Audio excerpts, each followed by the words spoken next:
Salut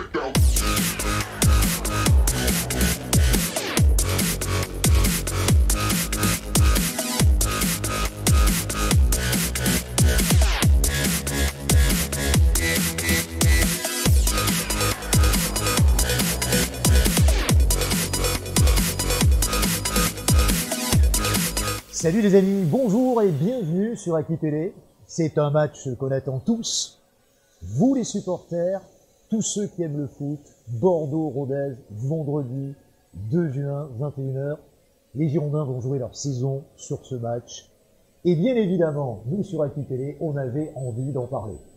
Un lieu que nous avons inauguré il n'y a pas si longtemps, le siège du district de football de la Gironde, c'est à ce nom. Et bien évidemment, cette émission, eh bien, on a continué de la baptiser En route vers la Ligue 1 parce qu'on y croit encore très fort. Alors ce soir, on a du beau monde pour présenter cet avant-match. Je vais commencer par une présence féminine. Bonjour Léa Manon, qui est joueuse du CMO Bassins, mais qui bien sûr a évolué au sein du club des Girondines. On va se dire tu tous, si vous préférez. Tu avais fait la montée en 2015-2016. Tu avais été gagné, me semble-t-il, à Saint-Malo, et nous étions dans une situation assez comparable à celle que connaissent les Girondins, que connaîtront les Girondins vendredi soir. Tu confirmes? Oui, effectivement. On a fait toute la saison en cherchant la montée. Et c'est au dernier match qu'on a réussi à monter et à profiter du Copa de Hugo. Alors évidemment, quelqu'un qui est là chaque fois, c'est un habitué, Bruno Fievé, qui nous expliquera que tu étais à l'orée des vestiaires la semaine dernière de ce match loupé, il faut bien le dire, contre Annecy. Tu avais plein de choses à nous dire évidemment sur cet avant-match, sur des choses aussi dont tu as entendu parler. On a donc décidé ce soir de ne pas faire de langue de bois, sans être méchant pour autant. On dira tout, y compris des fois des choses peut-être qu'on ferait mieux de taire, mais on essaiera, pour les supporters, de donner un avant-goût, je dirais, le plus logique possible, et peut-être le plus près de la vérité possible de ce qui se trame en coulisses, parce qu'il y a le match, mais il y a aussi les coulisses d'avant-match. Bah, tu sais recevoir déjà, hein, tu me mets bien dans l'ambiance. Donc, non, mais pas de souci, oui, on dira les choses telles qu'elles sont. Et en espérant forcément que demain, ça se passe bien pour les Girondins. Et tu ne parleras qu'en présence de ton avocat. Et cet avocat, c'est le maître des séances, ici, le président du district de football de la Gironde. Des beaux, des bronzés, il est en pleine forme. Notre ami Alex, qui était là il y a quelques jours pour inaugurer son lieu de prédilection dans lequel on est si bien et dans lequel on revient pour la deuxième fois, puisque nous étions là pour l'avant-match de Damien Bordeaux, mon cher Alex. Tout à fait, Christophe. Bonjour à toutes et à tous. Je suis l'avocat de personne. De moi-même, c'est déjà compliqué, mais soyez les bienvenus. On va parler des Girondins, sans langue de bois. Moi, j'ai pas de révélation à faire. Moi, j'ai juste qu'une folle envie, c'est de les voir en Ligue 1 et de les voir exploser Rodez vendredi soir. Je vais employer le mot d'exploser Rodez. Alors, j'avais fait 3 parties initialement, mais évidemment, vu le résultat du match, on va changer totalement la physionomie de ces débats. La première partie, je vais l'intituler une situation inattendue. Parce que Léa, s'il y avait bien une situation qu'on attendait, c'était pas celle-là. Qu'est-ce qu'on attendait? De faire la fête, de la pute. On attendait la consécration, on attendait la montée certaine en Ligue 1. Or aujourd'hui, il faut être clair, quand on regarde les statistiques, il y a 33% de chances d'être en Ligue 1 l'an prochain, donc il y a plus de chances de ne pas y être que d'y être. Qu'en pensent les féminines de l'engouement de ce match et globalement de la saison des Girondins de façon plus large? Je pense que quand même, il faut noter qu'ils ont fait une belle saison, et que ce soit au niveau féminin ou masculin. Les filles, elles ont assuré leur maintien très rapidement dans la saison. Donc elles ont pu finir en beauté quand même cette saison et sans pression. C'est un peu l'inverse pour les garçons, mais c'est ce qu'on aime aussi dans le football. C'est les scénarios comme ça, et pour moi rien n'est joué. Et il faudra qu'ils sortent un gros match demain. Alors, ce qui peut gagner pour les filles, parce qu'elles avaient perdu beaucoup de joueuses à l'intersaison, et notamment quelques internationales, et malgré cela, comme tu viens de le dire, elles ont assuré leur maintien régulièrement, par contre sans se mêler véritablement aux places européennes, comme ce fut le cas les années passées. Là, elles étaient complètement hors du coup, très rapidement. Oui, bien sûr, elles ont fait quand même une saison moins qualitatif que les années précédentes, mais c'est dû aussi à la perte de certains joueuses cadres, pardon. Mais elles ont quand même, grâce à leurs jeunes et à certaines joueuses qui sont restées, pu faire de bons résultats et comme je l'ai dit précédemment, assurer le maintien rapidement. Donc c'est quand même une bonne chose. Et en plus, le coach a pu également donner du temps de jeu à des jeunes joueuses de la région. Et ça, c'est une bonne chose également de pouvoir donner la chance aux jeunes. Bruno. C'est peut-être la chose qui a changé, c'est vrai, chez les féminines, Oui. c'est que on se base un peu plus sur la formation. Et on sait que ça va être obligatoire, hein, puisque les féminines vont devoir avoir un centre de formation. Enfin, toutes les équipes professionnelles féminines vont devoir avoir ce centre de formation. Donc c'est bien d'enclencher déjà cette voie. On a vu que ça marchait bien chez les filles, ça a bien marché chez les garçons aussi, parce qu'on a utilisé quand même beaucoup de joueurs qui étaient en réserve l'année dernière ou qui ont été formés il y a longtemps chez nous et qui sont revenus comme Johan Barbet ou Italian Simba. Donc voilà, les vertus de la formation, ça a du bon. Alors tu étais la semaine dernière à Annecy, tu as pratiquement fait pas tous les déplacements, les plus importants pratiquement cette saison. Oui, j'ai pas fait tous les déplacements, loin de là, j'ai fait tous les matchs à domicile, quelques déplacements. Annecy, c'est à côté de chez toi. C'est à côté à côté de mes bureaux à Genève, donc voilà, je suis arrivé assez tôt, j'ai vu du monde, j'ai vu ce qui se passait, j'ai senti. Qu'est-ce que tu as senti justement?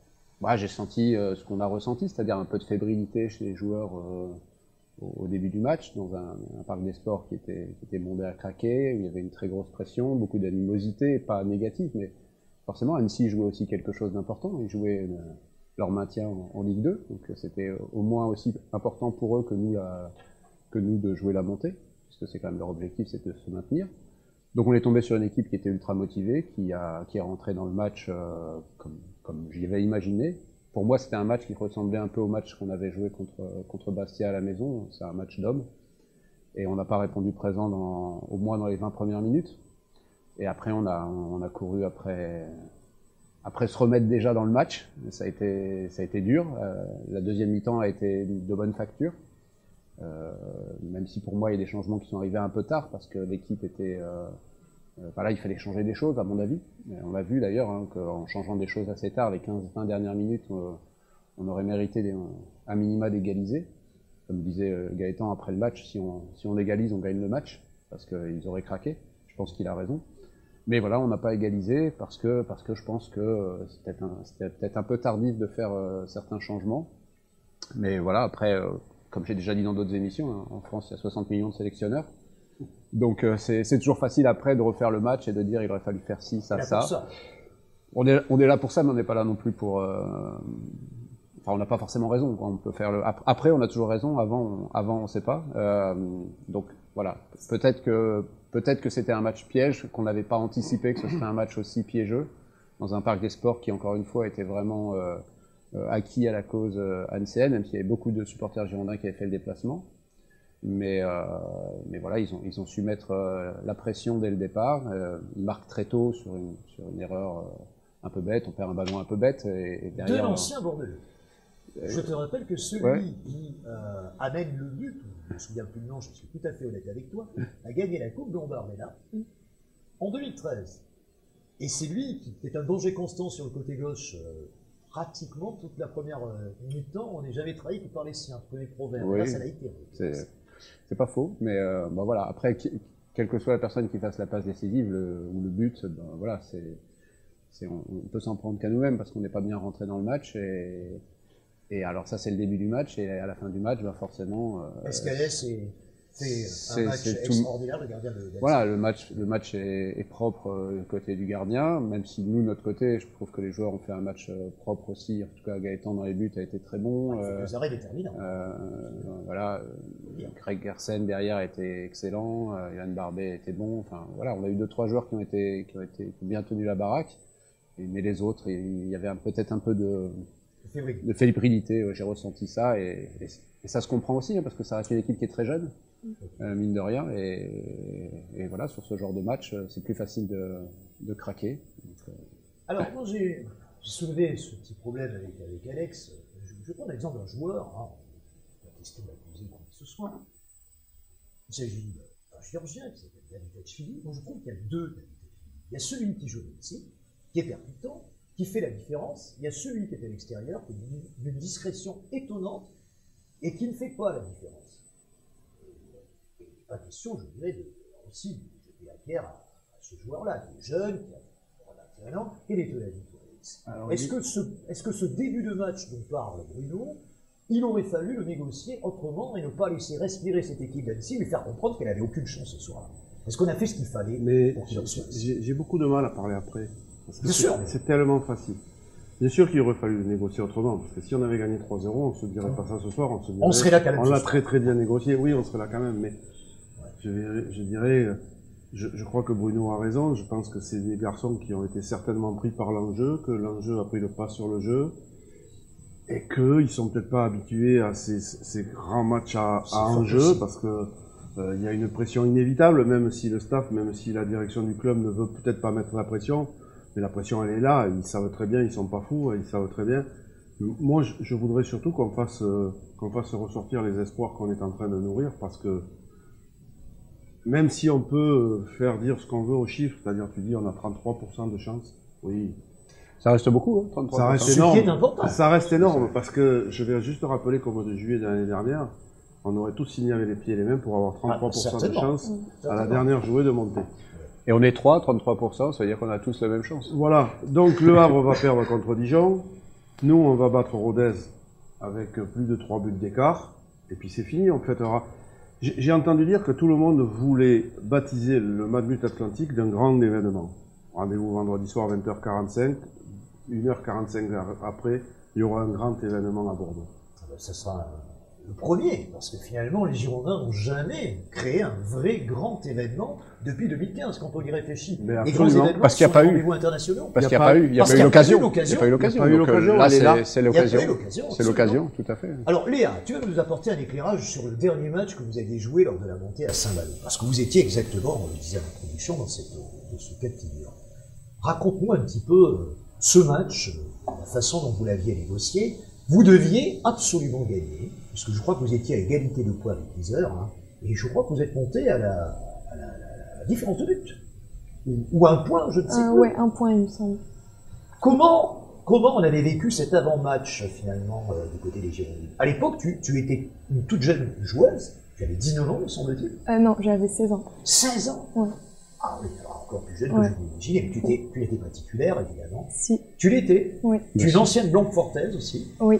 C'est ça, hein, donc ce club de Blanquefort qui est devenu les Girondins par la suite. Tu te souviens de ces images? C'est un petit peu... Ouais, bien sûr, je me souviens. Bah, c'est toujours des matchs, les matchs à enjeu, c'est toujours un peu stressant, donc il y avait forcément du stress.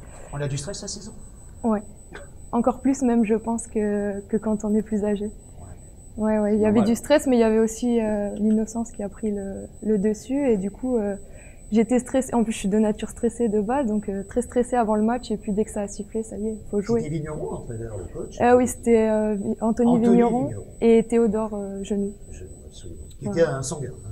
Voilà, mais justement, son caractère a fait que j'ai pu me détendre comme il fallait avant le match, parce qu'il parle cru. Ah oui, je sais. Mais c'est ce qui fait que voilà, ça te met dedans direct, et du coup, tout de suite, je suis rentrée dans mon match, et puis voilà, on a fait le taf. Ou pas plus que ça, Saint-Malo, ils n'avaient rien à perdre, rien à gagner. Ouais, Saint-Malo n'avait rien à jouer, mais nous, par contre, on a été suivis toute la saison par les MBIDF, et puis par les familles aussi, parce que voilà, c'est très familial le foot féminin encore, donc voilà, il y avait toutes les familles, et du coup, ils nous ont suivis, et puis... Il n'y avait pas d'argent à l'époque. Non. Vous vous entraîniez 4 à 5 fois par semaine, sans argent. Pas de contrat pro et rien de tout ce qu'il y a aujourd'hui dans le foot. Non, bien sûr, il y avait des primes, on a eu des primes à la fin de la saison, mais c'est vrai que c'était vraiment la passion et l'amour du foot, quoi. Il n'y avait pas d'argent, il n'y avait pas tout ça. Quel conseil tu donnerais à David Guignon pour le match? Bah écoute, allons-y, soyons modestes, on va donner des conseils à David Guignon. Quel conseil tu lui donnerais pour le match Ouais, moi je pense que voilà, il faut pas prendre des pincettes, c'est des hommes en plus, donc encore plus qu'avec les femmes, quoi. Il faut y aller, quoi. C'est plus dur, les femmes. Il faut leur dire qu'il faut jouer comme des hommes, hein. Voilà, il y a plus qu'à. Alors justement, juste une dernière question, c'est pas plus difficile de gérer les filles que les mecs? Alors j'ai toujours entendu dire que c'était pas si facile que ça, gérer. Alors, je pense que c'est différent. Après, du coup, moi, je gère pas, donc je sais pas, mais c'est vrai que tous les retours de tous mes coachs, c'est que les filles, c'est quand même plus... Elles sont un peu, voilà, plus susceptibles, il faut prendre plus de pincettes. Tu joues sur les cordes sensibles. Ouais, voilà. T'avais Noba qui était bon là-dessus, je crois. Mais tu l'as connu après. Ça dépend, c'était illégal.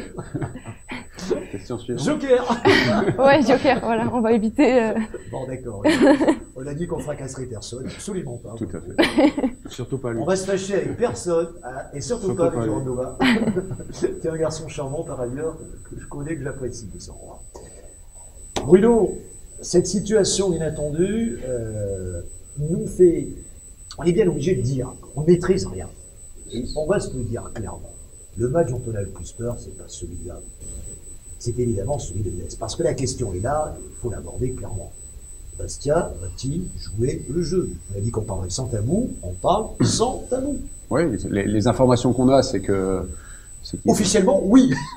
Alors, officiellement, oui. Si on regarde ce qu'ils ont déclaré au trophée UNFP, ils vont jouer le jeu. Maintenant, ils nous l'ont dit. Ils l'ont dit à d'autres personnes, agents, enfin, ils le disent à qui ils veulent entendre, hein, que leur rêve, c'est de rejouer les Girondins l'année prochaine, en Ligue 2, parce qu'ils veulent régler les comptes du dernier match qu'il y a eu au Matmut, qui s'est pas très très bien passé entre les deux bancs sur la fin de match. C'était houleux sur le terrain aussi, et puis c'était houleux entre les supporters. Donc voilà, moi j'espère vraiment que ce sont que des annonces et que derrière ils seront professionnels jusqu'au bout. En plus, il y a quand même joué la 4e place, ils sont à la lutte avec. Mais au-delà de ça, Bastia, c'est un club avec qui on a beaucoup de liens depuis longtemps. Il y avait plus d'une trentaine de joueurs qui ont fait l'aller-retour, qui ont joué soit à Bordeaux. Lyon-Lasland, je me souviens de lui. Il y a Lyon-Lasland, il y a Marange, plus récemment il y a Wabi Kazri, il y a... Et Lyon repart à Bastia, je crois. Ouais, Lyon repart pour s'occuper des attaquants. Voilà, il y a Tony Vérel, qui est un de mes amis, tout le monde le sait. Il y a Florian Marange, Lambourde, enfin on en a quelques-uns comme ça, plus d'une trentaine. Ziani aussi, Stéphane Ziani, qui a joué dans les deux clubs. 85, je me souviens de Bruno Lipini. Et donc tout ça fait qu'il y a quand même un lien qui existe entre les deux clubs, et je pense que on peut pas résumer une saison sur un match qui était un peu plus houleux parce qu'il y avait beaucoup d'enjeux. Hein. Nous on jouait pour la 2e place, jouait pour revenir proche de nous. Donc le match s'est pas forcément très bien passé, la fin de match surtout. Mais bon voilà, moi je demande au Bastiais de jouer le jeu à fond et d'essayer de contrarier Metz le plus possible. En tout cas, pas jouer avec une oreillette pour savoir quel score on fait contre Rodez. Mais ça, on le maîtrise pas. Et je pense qu'aujourd'hui, quand tu dis qu'on maîtrise rien, je pense qu'il y a une chose qu'on doit maîtriser, c'est notre match. C'est ça. On doit attaquer le match. On joue, on marque autant de buts qu'on peut, et après, à la fin du match, on fera les comptes. Peut-être ça se passera sur une égalisation à la dernière minute d'un Bastiais. Peut-être ça se passera sur un but de Dijon. Je vais être pour une fois un grand supporter de Pascal Duprat, donc voilà. C'est bien la seule fois. C'est sûrement la seule fois, mais que je l'ai connu un peu quand il était à l'ETG, donc voilà. Mais c'est chacun va jouer son match, et puis à la fin on fera les comptes, et quoi qu'il arrive, ce sera une super saison des Girondins. Il faut pas oublier ça. Absolument. Ça donne aussi, si on devait rester en Ligue 2, de l'espoir pour l'année prochaine pour repartir, parce que vous avez des joueurs qui ont beaucoup plus d'expérience que ce qu'ils n'avaient l'année dernière. Et puis ça sert à rien de faire des estimations par rapport à des pourcentages, etc. La vérité, c'est le terrain. D'abord, tu dois gagner, parce qu'il faut pas oublier, n'empêche que le match, on l'a pas encore gagné. Rodez joue pour ne pas descendre. Donc, on va y revenir enfin. Voilà. Donc déjà, ça c'est la première chose. Faut gagner largement si on peut, et puis après on verra les scores des autres. Mais si on oublie de jouer parce qu'on regarde les autres, c'est sûr qu'on montera pas. Donc jouons. Et ça, je sais que les garçons en ont conscience et qu'ils vont essayer de sortir un gros match. Léa, il y a un mot qui me vient à l'idée quand je regarde ce championnat où tout peut arriver, c'est irrationnel. Et la rationalité dit que logiquement, il faut être réaliste, que ceux qui vont monter vendredi soir, ce sera Le Havre et ce sera Metz. Mais ce championnat a été irrationnel pratiquement tout le temps. Alors, Le Havre qui s'écroule en fin de championnat. Le football n'est pas rationnel. Le football n'est pas rationnel. Le sport n'est pas rationnel. Alors je ne sais pas à qui je pose la question dans un premier temps. À quel moment dans ta carrière, qui continue, soit dit en passant à Bassins, mais au foot amateur désormais, tu n'as jamais eu autant cette sensation d'irrationalité? Écoutez, une anecdote à nous raconter, une situation insolite, de renversement de situation inattendue. On peut souhaiter que ça arrive. J'en ai deux. Déjà, la première pour la montée. Oui. Et ensuite, l'année d'après, on jouait notre maintien. Donc, c'était Saint-Étienne ou nous.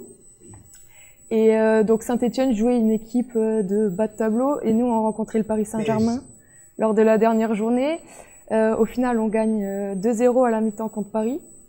Alors que voilà, et en fait on se fait rattraper 2-2 et Saint-Étienne prend un but je crois en fin de match et du coup c'est nous qui sommes maintenus alors que... Saint-Étienne qui vous avait mis une branlée phénoménale au match aller à Blanquefort, j'y étais, 7-0, tu t'en souviens? Ouais. Et il y avait Maëlle Garbino qui joue aujourd'hui, qui avait fait un match ce jour-là extraordinaire, je crois qu'elle marque 4 ou 5 buts. Est-ce que tu confirmes ça? Ouais, je confirme. C'est pour ça que... Et puis même on l'a vu, sans parler du fait que je sois joueuse, j'aime regarder le foot. Et si on peut parler de la finale de la Coupe du Monde, qui est cru qu'on serait revenu à 3-3. En matière d'irrationalité, c'est là. Voilà, je pense que voilà, comme on l'a dit, dans le foot et dans le sport en général, rien n'est rationnel de toute façon. Donc voilà.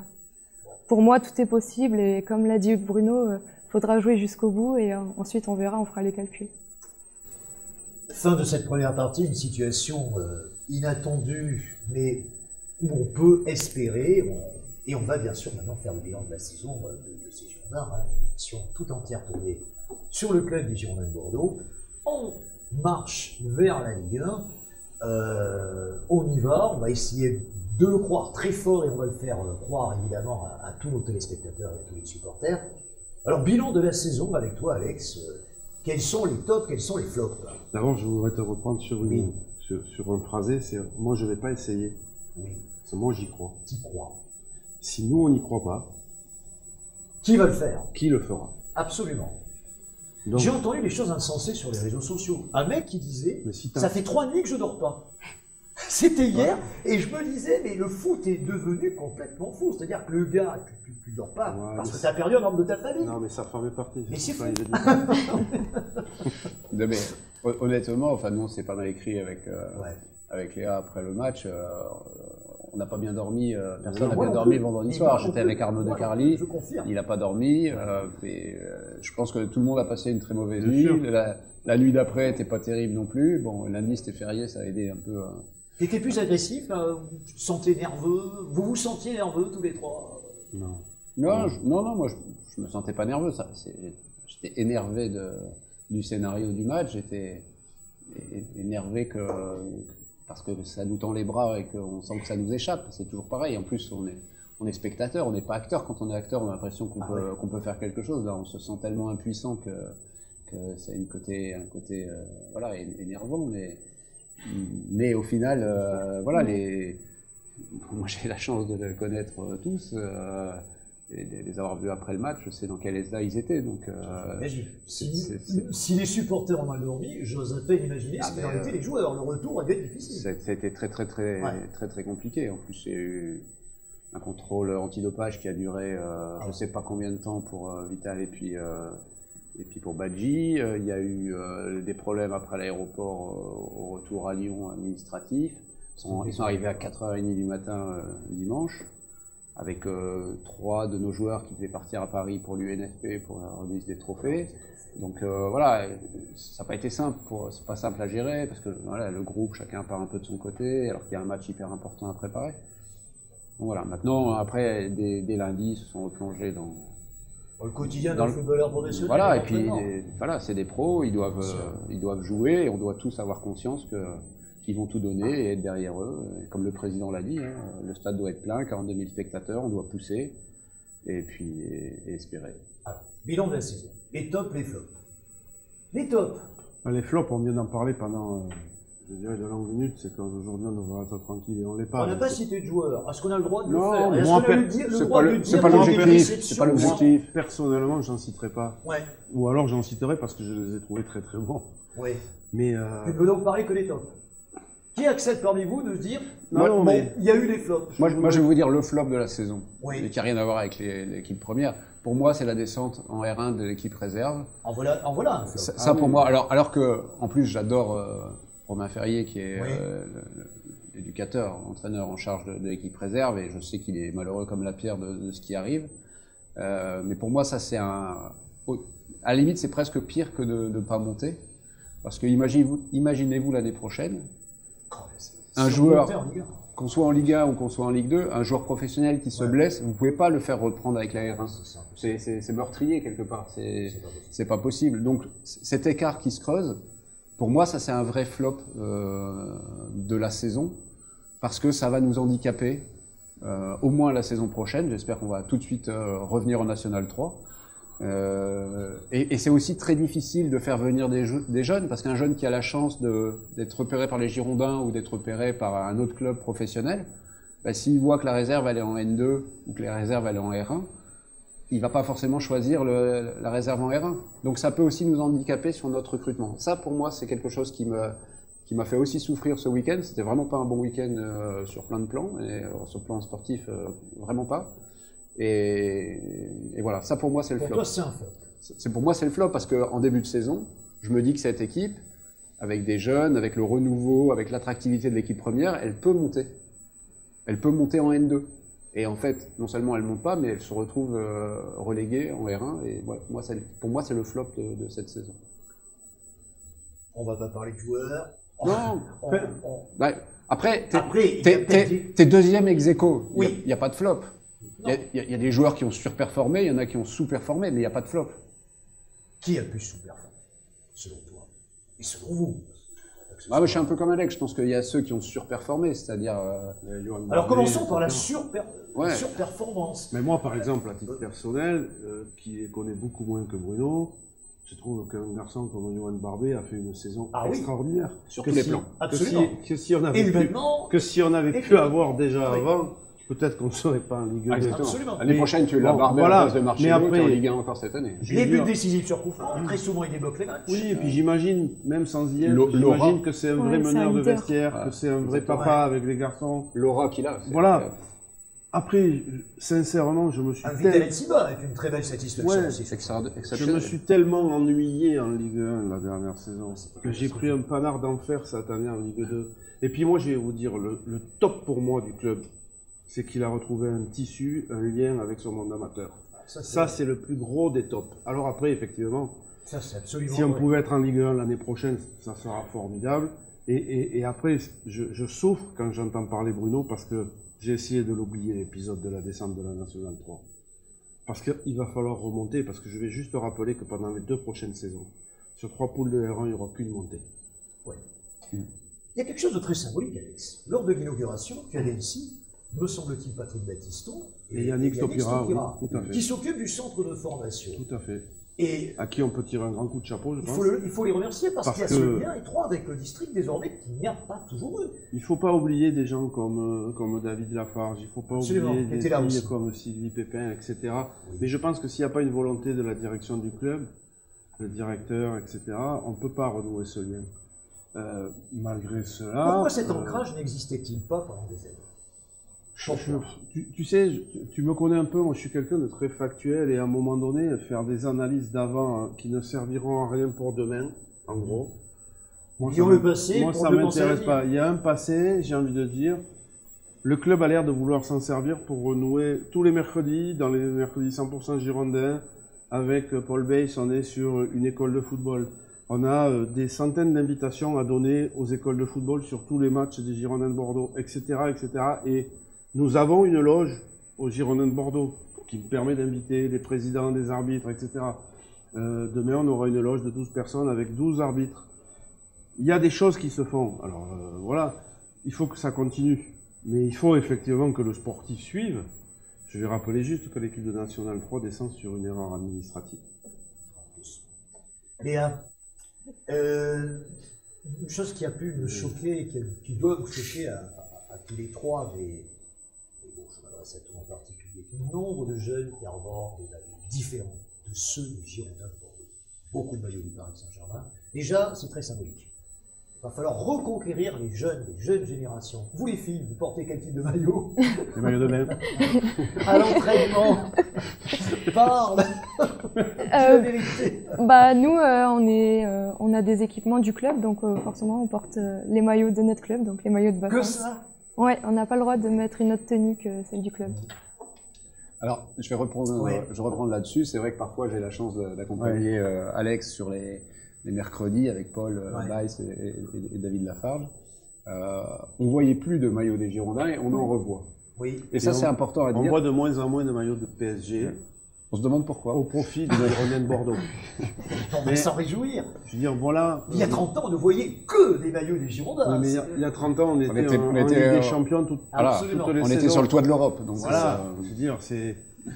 À ce sujet, je monte.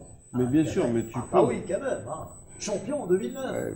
c'est ça. Oui. C'est pour ça qu'on est tellement fiers de ce club. C'est le mythique FCGB. Donc, demain soir, ne recherche pas la grande.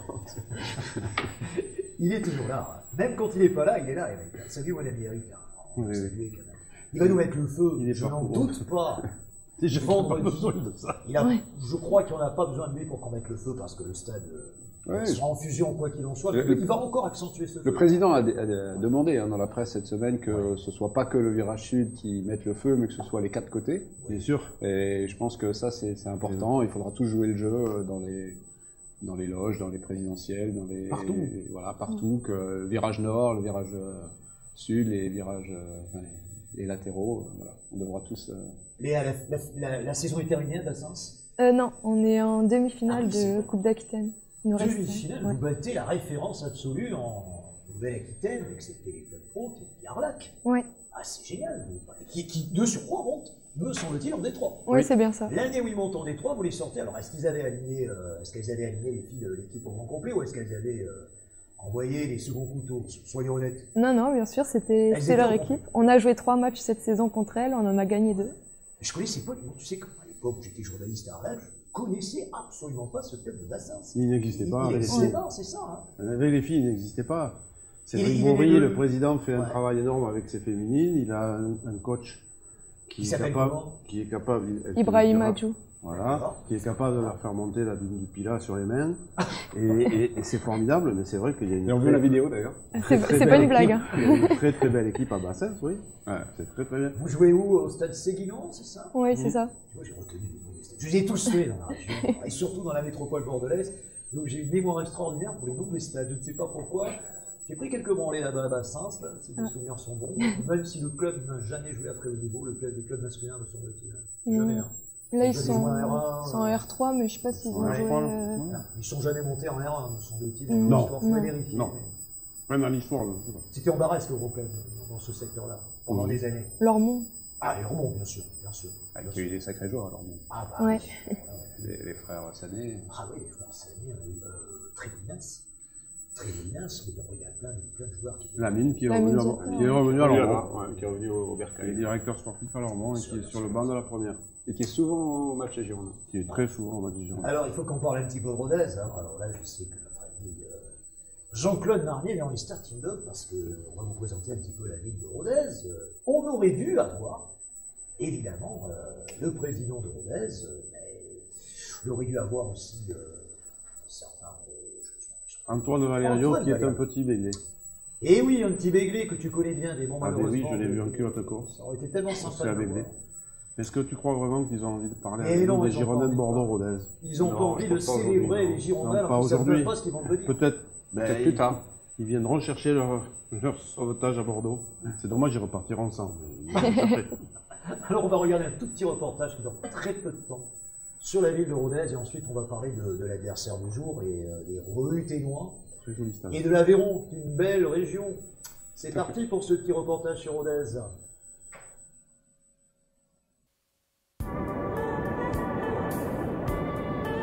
Mes bons plans pour Rodez?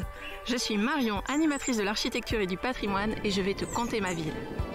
Viens voir l'ancienne chartreuse de Rodez. Avec ses jardins et ses écuries, c'est un véritable havre de paix en plein cœur de ville. Poursuis ton aventure ruténoise au musée Soulage. Entre les œuvres de l'artiste, l'architecture du bâtiment et les bons petits plats du café Brasse, c'est un incontournable.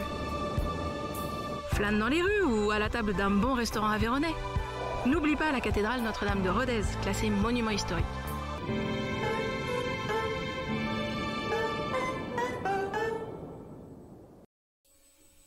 Le Rodez Aveyron Football. Il y avait la Royal Air Force et là il y a le Rodez Aveyron Football. C'est RAF, voilà. On aurait presque envie de dire rien à signaler, non pas RAS, mais bon, malheureusement, c'est RAF. Alors, il va falloir se les cogner quand même, les Ruténois. On a envie de dire les Rodésiens, mais pas du tout. Hein. Les Rodésiens, c'est la Rhodésie, c'est les Ruténois, les amis. Petite leçon de géo. Ouais, je peux la donner quand même, hein, vous me la pardonnez. Qu'est-ce que tu redoutes le plus au niveau de ces Ruténois? Est-ce que tu connais un petit peu l'équipe? Non, je les ai vus jouer, honnêtement, je crois, une fois, c'est au match aller, et j'ai pas revu jouer depuis. Après, c'est pas eux que je redoute, en fait, c'est nous. Notre plus gros adversaire, c'est nous, c'est comme on va appréhender le match. On sait, sans faire injure à Rodez, qu'intrinsèquement, on est meilleur qu'eux, le classement le montre. Maintenant, il faut le montrer sur le terrain, il faut faire sauter le verrou très tôt. Il faut une goleade. Et puis après, il faut espérer que ça enchaîne. Mais c'est jamais facile, hein. On voit contre Laval, on doit gagner 5 ou 6-0. Évidemment, on ne gagne que 3-0. Aujourd'hui, ils vont nous manquer ces 2 ou 3 buts. Il faut demander à Barcelone la recette de la goleade. Ils connaissent contre le Paris Saint-Germain. Je crois qu'on est assez grand pour la trouver, la recette, mais. On est méchants. Non, Rodez, ils vont venir faire leur match parce qu'ils doivent se sauver et on ne doit pas compter sur eux, on doit compter que sur nous, on doit jouer. Mais c'est ce qu'on dit depuis le début, jouons à fond et on fait les comptes à la fin. Alex ou Léa, combien de buts faut-il marquer? Alors admettons, on va faire les paris. Ça sert à rien. Plus que ceux qui nous différencient des adversaires directs. Et en On espérant. a 3 buts de retard. En espérant. Et 7 ou 8 buts en moins. Tu disais toi-même que le football n'a rien d'irrationnel. C'est complètement irrationnel et on ne sait jamais comment ça peut démarrer, comment ça peut finir. Il faut juste rentrer avec le couteau dans les dents pour leur marcher dessus. Attention, hein. Dans le bon sens du terme. On l'a bien compris. Voilà. Et puis faire notre jeu, parce que, comme l'a dit Bruno, sans faire offense du tout à Rodez, si on est 3e et qu'ils sont 16 ou 17, c'est qu'il y a une différence certainement qui s'est faite sur la saison. Il n'y a que le terrain qui parle. Et à un moment donné, il faut jouer à fond jusqu'à la 95e, et puis après on s'arrête et on compte. Amiens était monté, t'en sais quelque chose, en 2016, je crois, à la 97e, un but contre le Stade de Reims.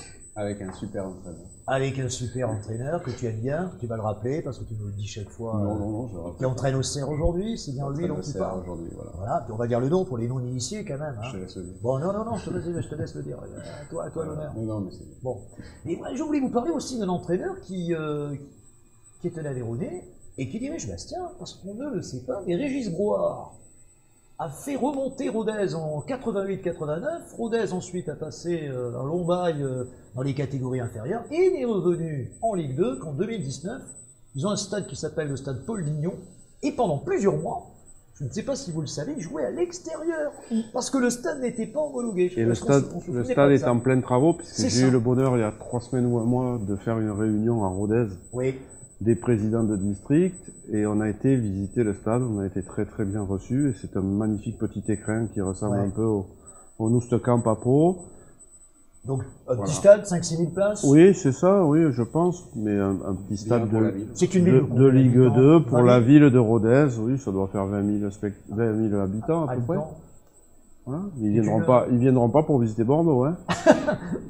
C'est une région que tu connais. Rodez qui était, attention, en D1 féminine et malheureusement qui va descendre cette année, je crois. Ouais. Donc je crois que le club a été créé, si je ne m'abuse, monté en D1 dans les années 90. C'est un bon moment. Ouais, elles sont restées pas mal d'années en D1. Là, ça devient un peu plus compliqué avec les clubs pro qui commencent à se développer. Mais ouais, je connais bien parce que j'étais au pôle de Toulouse. Oui. Et j'étais rassemblée avec des joueuses qui jouaient justement à Rodez. Et là, actuellement, j'ai pas mal de filles du pôle qui sont des joueuses de Rodez actuellement. Tu as 2 clubs historiques qui descendent en D2. Tu as Soyaux, en Lobby, nos amis charentais, qui descendent. Ça fait des lustres qu'elles étaient en D1 féminine, elles descendent, elles n'ont pas gagné beaucoup de matchs. Et Rodez. Ouais. C'est quand même symbolique. Hein. Les grosses écuries se maintiennent, même en train d'en faire. C'est la suite. Parce qu'il y a de l'argent, donc c'est logique. Tout simplement. C'est la suite logique. Tout simplement. Malheureusement. Même chez les filles, l'argent fait la différence aujourd'hui. Ah bon. Mais t'as qu'à voir qui c'est qui caracole en tête depuis des années. C'est obligé. Alors, je ne peux pas terminer cette émission sans faire un petit pronostic sur la Coupe du Monde féminine. Je crois qu'il y a une chose qui est absolument scandaleuse. Vous allez me dire si je me trompe. Pour l'instant, il n'y a pas de diffuseur officiel pour diffuser la Coupe du Monde en Nouvelle-Zélande. Alors, j'espère qu'on va en trouver un, parce que ne pas voir la Coupe du Monde sur les écrans, je ne sais pas ce que tu en penses, Léa, mais c'est un véritable scandale. Est-ce qu'on peut le dire haut et fort? Ouais, je suis d'accord, c'est un scandale, surtout que le foot féminin est en pleine évolution. Et de stopper cette évolution avec une Coupe du Monde qui ne sera pas retransmise, c'est vraiment un scandale. Mais il faut le dire, parce que pour l'instant, on n'a pas de diffuseur, je ne crois pas de TF1, on l'a si. Est-ce que tu confirmes, Alex Ah ben moi, Billet, je ne sais pas, au niveau de mes connaissances, pour l'instant, il n'y a personne. Pas de diffuseur. Mais je ne sais pas si Akitélé ne devrait pas se positionner. Jean-Claude, prépare les billets d'avion, on est parti vers Auckland, sous peu. Avec Léa comme consultante. Bruno, tu veux bien venir aussi avec moi? Oui, Léa aussi, Léa ça te va? consultante féminine, celle qui a la connaissance. On est bientôt dans l'avion. Et on prendra Alex quand même aussi. Un petit pronostic aussi. Vous êtes gentil. Alors d'abord, on va rappeler, mon cher Alex, les finales de district, bien sûr, à Arlac. Les finales de championnat d'abord à Cestas ce week-end. Tu l'as dit. Les finales de coupe à Arlac-Mérignac le 10 et 11 juin. Avec ce nom en finale. Avec où ça va ce nom? Ce nom en finale qui fait une très très belle saison, puisque ce nom monte en régional 1 et est en finale la coupe Skoda Seat. Donc très belle saison de ce nom. Voilà, pleine de manifestations, parce qu'après il y a la journée nationale des débutants, il y a aussi l'équipe d'Arlac du 13 qui représente la région Nouvelle-Aquitaine à Cap-Breton sur les finales fédérales. Et puis après le 10 et 11 aussi, le 10 et 11 juin, l'Assemblée Générale de la Fédération qui va faire évoluer le mode de scrutin pour élire les présidents, et ça c'est très très important. Prochaine élection? Pour moi? Oui. Le 10 juin à la Fédération pour entrer au COMEX. Oui. Et ensuite, en fin 2024 et en juin 2024 pour renouveler le mandat de district de la Gironde si les clubs le veulent bien. Et rappelons que Philippe Diallo était là il n'y a pas si longtemps. Le 14 avril. Le 14 avril. Ouais, voilà. C'est un beau discours. Très bien. Très beau discours. Très bien. Très très belle soirée. Les amis, en route vers la Ligue 1, c'est fini. On s'est posé la question. T'as quand même oublié le pronostic. Oui. T'as pas envie, hein? Mal fou, moi, ce match-là, tout est possible. Non, mais des féminines. Tu nous as demandé le pronostic pour les. Alors, je vous le demande, moi j'en fais pas. Je vous le demande, quel est le pronostic d'abord pour la Coupe du Monde, pour la Ligue des Champions, on va y aller, et pour le match pour la Ligue des Champions. de Bordeaux. Alors d'abord, la Ligue des Champions, ça sera peut-être un peu plus facile. Alors, pronostic pour la Coupe du Monde. La logique, c'est les États-Unis. Mais après, voilà, on espère que la France, avec un nouveau coach, va oui. avoir un nouvel élan. Moi, je l'espère, mais je pense que ça va être encore compliqué je le sens. Surtout qu'on a quand même. Cascarino. Qui est blessé. Renard prend l'équipe peut-être un petit peu tard, ça va être compliqué. Beaucoup de blessés. Là, Cascarino, Katoto, je crois, forfait, les deux, c'est deux grands. Elle n'est pas revenue depuis un an, pratiquement. C'est deux joueuses quand même qui Katoto, elle sera là, je pense. Elle sera là, mais dans quel état? Voilà. Elle n'a pas fait un seul match. Je pensais qu'elle était forfait. Non, elle a dit qu'elle serait là. D'accord. Pronostic Ligue des Champions. Est-ce qu'on peut avoir une surprise? Est-ce que l'Inter peut refaire le coup de 2010? Qu'est-ce que vous en pensez? Je crois pas. Je pense que City va gagner. Ouais. Moi, je pense pas qu'ils referont le coup, mais après, on peut avoir une surprise. Ouais. Puisqu'il n'y a aucune rationalité dans le football. C'est ce qu'on a dit, on ne sait plus à dire depuis. Et donc, on termine ce pronostic demain soir. Victoire de Dijon, victoire de Metz et victoire des Girondins et montée de Bordeaux. Et de Metz. Alors, toi, tu vois Dijon l'emporter, c'est vrai qu'on a très peu parlé de ce match-là. Parce que vous parlez de Bastia avec parce Metz. Que pour moi, mais je pense que c'est eux qui vont nous faire monter. Parce que Dijon va aller chercher son maintien aussi au Havre. Et ça serait incroyable. Et nous, on va gagner. Et on a moins toute la saison. Et qui monterait pas. Et oui. Ça serait ça l'irrationnel. Et surtout, t'as trois équipes qui n'ont pas la même dynamique. C'est-à-dire que le Havre est vraiment sur la pente descendante. Ils ont beaucoup de joueurs blessés. Ils sont épuisés. Et d'ailleurs, j'ai eu de contact à Metz quand même. J'ai eu mes amis messins qui m'ont dit qu'ils étaient aussi très très fatigués. On finit tous sur les rotules, les Girondins sont fatigués, mais il n'y a pas que les Girondins. Le Havre est vraiment un effectif qui est habillé. Nico Tadze, l'homme de la saison, d'ailleurs meilleur joueur de Ligue 2, justifié me semble-t-il, qu'est-ce que vous en pensez? Oui, quand le meilleur buteur, c'est souvent lui qui est élu. Pour moi c'est Johan Barbel. Mais bon joueur aussi. Pour moi c'est Johan Barbel, le meilleur joueur de Ligue 2 cette année. Mais après voilà, Nico Tadze, il a fait une belle saison bien sûr. Alors Donc, on va pas faire de pronostic, mais si ce n'est qu'on pense que peut-être que Dijon peut jouer les troubles faites. Ah, mais c'est sûr. Et une victoire, disons, de 3-4-0 pourrait suffire dans ce cas-là. Et peu importe d'ailleurs. Je pense qu'une victoire 2-0 et une défaite 1-0 du Havre suffirait. Ça suffit, oui. Ouais, ça suffit. Je crois qu'on a deux buts d'écart. Il y a 2 buts, il y a 3 buts avec Metz et 2 buts avec le Havre. Donc voilà, on gagne bien, ils perdent. Et on vient, on gagne et on s'en va. Tu connais ça, c'était les Toulousains, je crois. Mais si on veut le positiver, on a 2 chances sur 3 de monter. Hein. C'est-à-dire le Havre qui perd, Dijon qui gagne, Bastia qui perd, Metz qui perd aussi, enfin, ou qui font un match nul, et puis on peut pas. Il y a plein de solutions. Là, comme tu le disais Bruno tout à l'heure, le plus important, c'est de gagner. Et tu Parce peux que par contre, si on perd... Ouais, mais si tu perds, c'est fini. Mais tu peux te retrouver à avoir Metz qui perd, et tu fais match nul, et que tu montes quand même. Mais oui. Donc c'est pour ça qu'il ne faut pas s'occuper des autres. Préparer les pétards. Et puis, bon, 43 000 spectateurs au Matmut, on y sera tous, évidemment. Donc il y aura 1000 faux billets, puisque le stade ne peut faire que 42 000. 1000 faux billets, je suis tenu, je suis désolé. C'est pas grave, j'ai mis 1000 spectateurs sous les tribunes qui verront pas le match, mais qui vont encourager les Girondins. Et quel est le club de Ligue 2 qui fera 42 000? Ouais. Eh bien, il y en a pas. Bordeaux. Oui, Bordeaux. Premier public de France. Et l'UBB qui se qualifie à Lyon. Tiens, allez, on va leur faire un petit bonjour, même si on aime un peu le rugby quand même, avec un peu de chance. Ça sera un week-end extraordinaire, ça, non? Ouais, pourquoi pas. Je me contenterai des Girondins. Tu te contenteras des Girondins. Moi, je prendrai les deux. Voilà. Écoutez, en route vers la Ligue 1, c'est fini, les amis. C'était sur Équipe Télé. Vous allez voir cette émission presque, comment dirait frais. On n'a pas fait de coupure. Hein. Vous pouvez le certifier. Aucune coupure. C'est comme si on était là. Vous allez vous régaler. Vous serez au Matmut. Et les amis, qu'est-ce qu'on dit pour finir? Allez, Bordeaux! Bordeaux